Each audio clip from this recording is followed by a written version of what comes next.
For today's video guys, nandito tayo sa may Ilagan, Isabela. Mga guys, pupunta kami doon sa Abuan River. Kaya lang nung napadaan kami din sa banda dito, ay napakaganda ang view. Sobrang ganda ng view dito.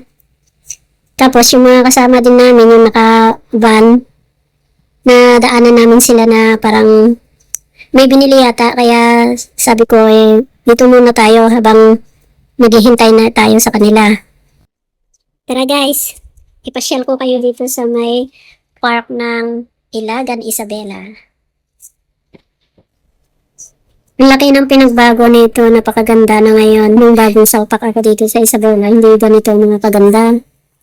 Kaya na-amaze lang ako na nakita ko na malaki ang pinagbago, napa-improve na. Dito kasi, kakahuyan dati. Kaya nung nakita ko na laki ng improvement nitong Ilagan Park. Mga itong design na ito, itong sa Hong Kong ko nakikita. Ayun, nakikita ko na dito sa Pilipinas. O, diba mga guys, napakaganda. So, pagka-piyesta na nila dito, aandar na yung kabayo-kabayo. Anong tawag dyan? Dito naman, ito ang gymnasium yata nila.